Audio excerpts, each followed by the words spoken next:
नमस्कार पाठकों। आज हम जयशंकर प्रसाद के आकाशदीप कहानी संग्रह की भूमिका को पढ़ेंगे और धीरे धीरे इस संग्रह की कहानियों को भी। प्रस्तुत कहानी संग्रह आकाशदीप में कहानी की संरचना केंद्रीभूत नहीं है बल्कि बुनावट की दृष्टि से भाव केंद्रित है। और वो भाव है चंपा की मानसिक स्थिति का संकेत जो सारे कथ्य को लोक कथा की तरह संकेंद्रित करती है, परंतु लोक कथाओं की तरह मुक्त नहीं करती है बल्कि चिंतित और व्याकुल करती है। यही वो अंतर है जो प्रसाद के योगदान को महत्वपूर्ण बना देता है। आकाशदीप संग्रह में प्रतिध्वनि की तुलना में न केवल मानव मन की परतों के उद्घाटन और अंधेरों की पहचान में सफल है बल्कि सामाजिक सच्चाई को अधिक सटीक ढंग से संकेतित करने में भी सफल है। इस संग्रह में संकलित आकाशदीप पुरस्कार, ममता, अपराधी, स्वर्ग के खंडहर, बंजारा कहानियां निष्कर्षात्मक नहीं है, परंतु जिस प्रकार की विकल्पहीनता और भाव संघर्ष को व्यक्त करती हैं, वो उस युग के भारतीय मध्य वर्ग की सृजनात्मक अभिव्यक्ति है। प्रकथन।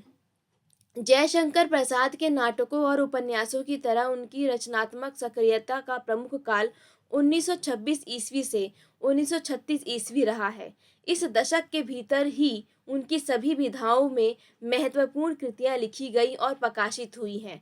ये काल भारतीय समाज की मानसिक बुनावट की दृष्टि से भी महत्वपूर्ण है।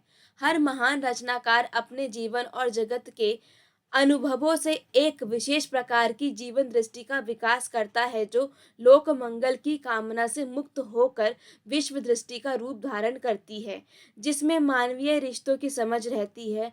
अंततः दुनिया एक प्रकार के संबंधों के निचोड़ को ही कहते हैं।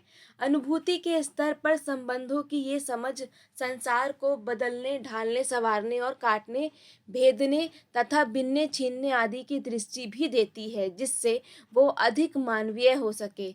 इस प्रकार का दृष्टिकोण ही उस मंगल कामना का निर्माण करता है जिसे लोक दृष्टि कहते हैं। प्रसाद जी में इस प्रकार की दृष्टि शुरू से ही थी कि वर्तमान जगत को बदलना है, परंतु उस युग में वर्तमान के विश्लेषण में अतीत की सांस्कृतिक नवजागरणवादी चेतना रामकृष्ण परमहंस, विवेकानंद, दयानंद और रविंद्र आदि के द्वारा सांस्कृतिक गौरव पर पड़ने वाले नए प्रकाश से निर्मित थी। इसीलिए उनमें एक प्रकार का नवजागरण कालीन बोध भी विद्यमान था जो मैथिली शरण गुप्त और प्रसाद में समान भाव से पाया जाता है। मैथिली बाबू में कथा काव्य के रूप में है और प्रसाद जी में भाव कथा के रूप में। मैथिली बाबू, साकेत, यशोधरा, विष्णुप्रिया और भारत भारती में पाया जाने वाला भाव प्रसाद में आंतरिक स्पर्श से पुलकित होकर कहानियों और उपन्यासों में भिन्न रूपों में उदित हुआ है। द्विवेदी योगीन छंदोबद्ध कथात्मक इतिवृत्तात्मक को प्रसाद एक झटके से अलग कर देते हैं। उसमें मुक्तात्मकता का एक भिन्न आयाम जोड़ देते हैं जो बहुत कुछ घनानंद की कवियों में पाया जाता है। कहानियों में प्रसाद की कविताओं से पहले एक विशेष प्रकार का लोक कथात्मक वैचित्र्य और भावोन्मुखता मिलती है। कथा का बाहरी ढांचा विशेष भावात्मक प्रवृत्ति, मन के विशेष आवेग, मानसिक उथल पुथल के लिए प्रयुक्त किया हुआ लगता है। बाह्य का संवेदना की तीव्रता या बिंदु मुखता की प्रतीति के लिए प्रयोग उनके पहले कहानी संग्रह छाया में मिलता है जो छायावाद के प्रारंभिक स्वरूप को सांकेतित करता है। 1911 से 1913 के बीच लिखी गई इन कहानियों में बाह्य की तुलना में बाह्य के हृदय पर पड़ने वाले प्रभाव को अधिक महत्वपूर्ण माना गया। घटना के बजाय घटनाओं के असर का वर्णन जो मानव मन को प्रभावित करता है और कालांतर में वही मानव मन फिर से बड़ी घटना का कारण बनता है, प्रसाद की कहानियों में शुरू से मिलता है। आकाशदीप पुरस्कार, ममता, अपराधी, स्वर्ग के खंडहर, बंजारा कहानियां निष्कर्षात्मक नहीं है, परंतु जिस प्रकार की विकल्पहीनता और भाव संघर्ष को व्यक्त करती हैं। वो उस युग के भारतीय मध्य वर्ग की सांसत की ही सृजनात्मक अभिव्यक्ति है। अतीत के प्रति वेदनापूर्ण मोह जिसका कोई तार्किक विकल्प नहीं, इन कहानियों में है। ऐसी ही मानसिक स्थिति का संकेत ग्राम कहानी में भी था। आकाशदीप में कहानी की संरचना केंद्रीभूत नहीं है, बल्कि बुनावट की दृष्टि से भाव केंद्रित है। और वो भाव से चंपा की और वो भाव है चंपा की मानसिक स्थिति का संकेत, जो सारे कथ्य को लोक कथा की तरह संकेंद्रित करती है, परंतु लोक कथाओं की तरह मुक्त नहीं करती है, बल्कि चिंतित और व्याकुल करती है। यही वो अंतर है जो प्रसाद के योगदान को महत्वपूर्ण बना देता है। आकाशदीप संग्रह में वे प्रतिध्वनि की तुलना में न केवल मानव मन की परतों के उद्घाटन और अंधेरों की पहचान में सफल हैं, बल्कि सामाजिक सच्चाई की अधिक सटीक ढंग से सांकेतित करने में भी सफल हैं। मन को विचलित और विचारोन्मुख करने की ये क्षमता जैनेन्द्र अज्ञेय आदि कहानीकारों को प्रेमचंद की तुलना में प्रसाद से ही प्राप्त हुई है। ममता कहानी अंत में व्यक्तिक कम ऐतिहासिक सामाजिक सच्चाई की ओर अधिक उन्मुख है, जो ये रेखांकित करती है कि जिस स्थान पर मानवीयता की मूल्यवत्ता की दृष्टि से ममता का नाम होना चाहिए था, वहाँ सत्ता प्रतिष्ठान के तर्क से शासक का नाम हुआ। अगर वहाँ ममता का नाम होता तो एक मूल्य की प्रतिष्ठा होती। जगह अशरण को शरण देने से नहीं, हुमायूं के कारण महत्वपूर्ण हुई। जमीन के खुदने का डर और अंततः मौत ममता को अधिक मानवीय और महत्वपूर्ण बना देती है। ये कहानी शिल्प की दृष्टि से एक होते हुए भी गुंडा के अंतर वस्तु की दृष्टि से भिन्न है।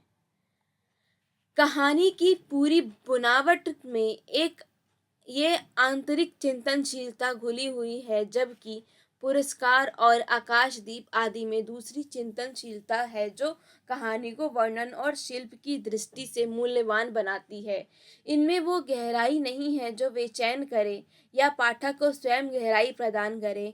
इन कहानियों में एक प्रकार की स्तब्धता भी पाई जाती है, जो आंधी भी नहीं है। आकाशदीप का अनिश्चय पुरस्कार में एक निर्णय में बदलता है, ये प्रसाद की मनोवृत्ति का भी परिचायक है। चंपा भीतर ही भीतर से सकती है, विकल्पात्मक के कारण, परंतु मधुलिका नहीं।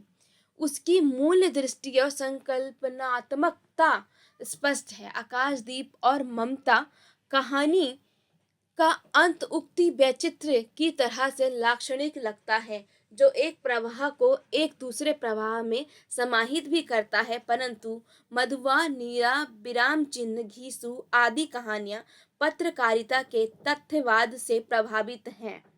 वे एक प्रकार के प्रश्न चिन्ह की तरह से उत्पन्न अर्थों को प्रत्यक्ष केंद्रित करती, जो मेरी समझ से प्रसाद की उस उन्मुखता को व्यक्त करती है, जिससे कंकाल और तितली जैसे उपन्यास जन्मे। आकाशदीप और आंधी की कहानियों से लगता है कि प्रसाद जी 1925 से कई क्षेत्रों में प्रयोग कर रहे थे। इन संकलनों में जहां उनके चिंतन में स्पष्टता और वर्तमान यथार्थ के प्रति परिवर्तनकारी दृष्टिकोण का आभास मिलता है, जीवन जगत के अनुभवों की परिपक्वता और अंतर्मुखी चिंतनशीलता के साथ फ्रायड, मार्क्स और डार्विन आदि के प्रभाव भी इस काल की कहानियों में स्पष्ट हैं। बांग्ला का हैंगओवर जो मदन मृणालिनी में है, वो आकाशदीप में दूर हो गया है, लेकिन छायावाद का प्रभाव स्पष्ट दिखाई पड़ता है। आकाशदीप, रमला, बिसाती, बंजारा, चूड़ीवाली, प्रणय चिन्ह आदि कहानियों में छायावादी प्रतीति और प्रेम केंद्रीयता या सघनता विद्यमान है। वैसे भी सारे बाह्य यथार्थ का भाव केंद्रण छायावादी तत्व ही है। फिर भी सुनहरा सांप और प्रतिध्वनि फ्रायड के स्वप्न सिद्धांत और दमित इच्छा के तर्क की दृष्टि से लिखी गई मानव मन के रहस्यों को उद्घटित करने वाली कहानियां हैं। जैनेन्द्र अज्ञेय और ईलाचंद्र जोशी की कहानियों को इन कहानियों के संदर्भ में विकास की दृष्टि से देखा जाना चाहिए।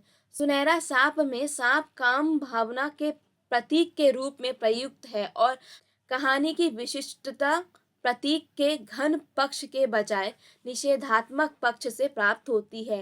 रामू के मालिक का गुस्सा नीरा के प्रति उसकी दमित इच्छा की अभिव्यक्ति है जो एक प्रकार की हिंसा में परिणत होती है। इसी प्रकार से तारा और उसकी ननद की सामाजिक समस्या व्यक्तिता के स्तर पर 1, 2, 3, 4 के रूप में इच्छा पूर्ति के सिद्धांत का सैद्धांतिक निदर्शन है।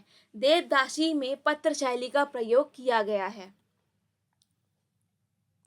इसके अतिरिक्त प्रसाद की 25 साल बाद और 5 साल बाद जैसे तकनीकी प्रयोगों की ऐतिहासिकता और समसामयिकता के संदर्भ में अनुभव संदर्भों के लिए करते हैं।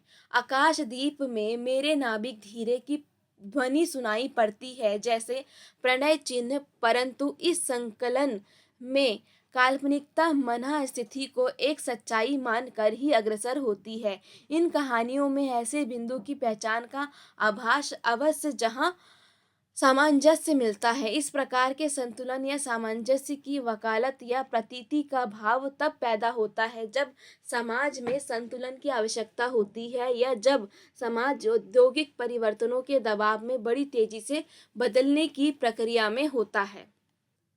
अंतर वस्तु या प्रतीति के स्तर पर इस काल की कहानियों में धर्म के ठेकेदारों के प्रति एक विशेष प्रकार का आक्रोश मूलक उद्घाटन है। छायावाद की रहस्यात्मकता धर्म के कर्मकांड को उद्घाटित करने में रुचि रखती है जो सामंतवाद की प्रमुख विचारधारा थी। प्रसाद धर्म के शोषण के प्रति प्रेमचंद की अपेक्षा अधिक उद्घाटनशील हैं। स्वर्ग के खंडर कंकाल और इरावती में एक प्रकार का संवेगात्मक क्रम है जो विचार तंत्र के उस अंतर्सुप्त पहलू को उजागर करता है जिसका विकास अज्ञात शत्रु, चंद्रगुप्त और ध्रुवस्वामिनी में क्रमशः होता है। प्रसाद की ये चिंतनशील एकान्विति उनके सजग और सृजनशील दिमाग की विशेषता है। बौद्धों और जैनियों के प्रति उनके मन में एक प्रकार का विद्रोह भाव पाया जाता है, यद्यपि वे उनके दार्शनिक आग्रह से प्रभावित भी हैं और अज्ञात शत्रु में बुद्ध का चरित्र विशेष मूल्यवत्ता के उत्सर्जक के रूप में प्रस्तुत भी किया गया है, परंतु अहिंसा और कर्मकांडी रूढ़ि का विरोध निरंतर पाया जाता है। इस कहानी की परिणति अहिंसा और धर्म की निष्क्रियता के विरोध में दिखाई पड़ती है जो उनके आनंदवादी या विवेकवाद विरोधी सिद्धांत का ही प्रमाण नहीं माना जा सकता, क्योंकि इसके मूल में एक प्रकार का प्रत्यक्ष अनुभववाद है, केवल अद्वैतवादी रहस्यवाद नहीं। जैसा कि प्रायः एक प्रकार का प्रत्यक्ष अनुभववाद है, केवल अद्वैतवादी रहस्यवाद नहीं, जैसा कि प्रायः प्रसाद के संदर्भ में कहा गया है। इसमें निश्चय ही क्रांतिकारियों का समर्थन और गांधी जी के अहिंसावाद का विरोध पाया जाता है। प्राणी धर्म में प्रेम अखंड विश्वास है। अपनी रक्षा के लिए, अपने प्रतिशोध के लिए जो स्वाभाविक जीवन तत्व के सिद्धांत की अवहेलना करके चुप बैठता है उसे मृतक, कायर, सजीवता विहीन, हड्डी मांस के टुकड़े के अतिरिक्त मैं कुछ नहीं समझता। स्वर्ग के खंडहर में आकाशदीप। स्वर्ग इस पृथ्वी को स्वर्ग की आवश्यकता है शेख। ना, इस पृथ्वी को स्वर्ग के ठेकेदारों से बचाना होगा। पृथ्वी का गौरव स्वर्ग बन जाने से नष्ट हो जाएगा। इसकी स्वाभाविकता साधारण स्थिति में ही रह सकती है। पृथ्वी को केवल वसुंधरा होकर मानव जाति के लिए जीने दो। अपनी आकांक्षा के कल्पित स्वर्ग के लिए क्षुद्र स्वार्थ के लिए इस महती को, इस धरनी को नरक ना बनाओ, जिसमें देवता बनने के प्रलोभन में पड़कर मनुष्य राक्षस ना बन जाए। शेख लज्जा ने कहा। स्वर्ग के खंडहर से तो मारूंगी स्थविर, किंतु मानवता का नाश करके कोई भी धर्म खड़ा नहीं रह सकता। देवरथ इंद्रजल। एक ही वर्ष के भीतर लिखे गए इन कहानी संकलनों में राजा, रानी और अभिजात्य वर्ग के पात्रों के अतिरिक्त प्रसाद जी ने चूड़ी वाले, विसाती, दासियों, वंजारों और कंजरों को भी अपनी कहानियों का विषय बनाया है। भिकमंगों, नौकरों और सागर पेशा के लोग भी उनके कहानियों में आकाशदीप और आंधी संकलनों में दिखाई पड़ते हैं। इन पात्रों में कुछ का तो केवल प्रेम की तीव्रता और मन बहलाव के रूप में रोमांटिक ढंग से प्रयोग किया गया है, जैसे विसाती और चूड़ी वाली कप, जिसमें एक सामंती सुख की स्मृति और टीस को ही रचनात्मक संस्कार दिया गया है। आंधी में बंजारों का आंधी में बंजारों या कंजरों के जीवन और निश्चल विश्वास का वर्णन अवश्य किया गया है। आंधी की लैला का वेदात्मक विस्तार ही कहानी का मुख्य उद्देश्य लगता है, जो आकाशदीप की टेक्निक से भिन्न नहीं है, परंतु इसका वस्तु संसार आकाशदीप से बड़ा है और इसकी अर्थ प्रतीति केवल लैला के प्रेम की टीस को ही नहीं, रामेश्वर की प्रकृति को भी स्पष्ट करती है, जो निश्चल भावुकता की कीमत नहीं आंकता है, क्योंकि व्यवसायी है। इस निस्संगता और आसक्ति की कई विपरीत अवस्थितियों के संयोजन की दृष्टि से कहानी की वर्णन शक्ति और संरचना का महत्व स्थापित होता है, जो आगे के विकास के लिए भूमिका का कार्य करता है। बाह्य और अंतर का सामंजस्य इस कहानी में मिलता है। नियति चक्र के वेगवश रथ का उल्लेख इस प्रसिद्ध कहानी में प्रसाद के दार्शनिक, रहस्यवादी और छायावादी पहलू को उजागर करता है, जैसे फिर सहसा मैं विचारने लगा, नियति भयानक वेग से चल रही है, आंधी की तरह असंख्य प्राणी तृण तुलिका के समान इधर उधर बिखर रहे हैं, कहीं से लाकर वो किसी को मिला ही देती है और ऊपर से कोई बोझ की वस्तु भी लाद देती है कि वे चिरकाल तक एक दूसरे से संबंध रहे। आंधी की ये कहानी जिस प्रकार के वर्णनात्मक संरचना को स्पष्ट करती है, वही दासी में भी है। यद्यपि कहानी उतनी अच्छी नहीं है, इस संग्रह की कहानियां प्रसाद की छायावादी दार्शनिकता और रहस्यात्मकता से कुछ भिन्न है। मधुआ, नीरा, बेड़ी, व्रतभंग, घीसू, विजया आदि कहानियां प्रसाद के दृष्टिकोण में कुछ परिवर्तन का संकेत करती है। पहले की कहानियों में पाई जाने वाली हिचक और संकोच तथा भावोन्मुखता इन कहानियों में यथार्थमुखी है। इनमें संसार की कठोर वास्तविकता है, जो दर्शन और भावना को ललकारती है। प्रेमचंद को मधुआ कहानी बहुत ही प्रिय थी। मधुआ में ही प्रसाद अपनी और अपने समकालीन कहानी दृष्टि पर टिप्पणी भी करते हैं और पतनोन्मुख सामंती चरित्र तथा गरीबी के उस संबंध की ओर संकेत भी करते हैं, जिससे समाज की ऐतिहासिक स्थिति का उद्घाटन होता है और विद्रोह करने की इच्छा का भी। शराबी और मधुआ दोनों का मत विद्रोह व्यक्तिक होते हुए भी लोकोन्मुख है। वर्ग सहानुभूति के माध्यम से जिस ओर इस कहानी में संकेत किया गया है, वो नियति के उल्लेख के बाद भी महत्वपूर्ण है। अच्छा, तो उस दिन तुमने गडरिये वाली कहानी सुनाई थी, जिसमें आसफुद्दौला ने उसकी लड़की का आंचल भुने हुए भुट्टे के दानों के बदले मोतियों से भर दिया था, वो क्या सच है? सच। अरे वो गरीब लड़की भूख से उसे चबा चबा कर थू थू करने लगी, रोने लगी। ऐसी निर्दयी तिल्लगी बड़े लोग कर भी बैठते हैं। सुना है श्री रामचंद्र ने भी हनुमान जी से ऐसा ही। ठाकुर साहब ठठाकर हंसने लगे, पेट पकड़कर हंसते हंसते लौट गए, सांस बटोरते हुए संभल कर बोले, और बड़प्पन कहते किसे हैं? कंगाल तो कंगाल, गधी लड़की, भला उसने कभी मोती देखे थे? चबाने लगी होगी। मैं सच कहता हूँ, आज तक तुमने जितनी कहानियां सुनाई, उनमें बड़ी टीस थी। शहजादों के दुखड़े, महल की अभागिनी बेगमों के निष्फल प्रेम, करुण कथा और पीड़ा से भरी हुई कहानियां ही तुम्हें आती हैं, पर ऐसी हंसने वाली कहानियां और सुनाओ तो मैं अपने सामने ही बढ़िया शराब पिला सकता हूँ। ये जो अंश है, ये महुआ आंधी से है। ये आंधी से है, जो शायद मधुआ का कथन है। इस कहानी को अभी पढ़ेंगे तो समझेंगे। हिंदी विभाग, इलाहाबाद विश्वविद्यालय, सत्य प्रकाश मिश्र। ये जो लेख हमने कथन का पढ़ा है, ये सत्य प्रकाश मिश्र द्वारा लिखा गया है। अब इस संकलन में कहानियाँ शुरू हो रही हैं और ये कहानियाँ मैं आपको तभी पढ़ाऊँगी जब आपकी इच्छा होगी। अर्थात आकाशदीप कहानी संकलन की कहानियों को पढ़ने के लिए आपको कमेंट के माध्यम से बताना होगा। जितनी जल्दी आप कमेंट करेंगे उतनी जल्दी इन कहानियों को लेकर मैं आपके सामने प्रस्तुत हो जाऊँगी और अगली क्लास बहुत जल्द होगी। तब तक के लिए इंतज़ार कीजिए। धन्यवाद।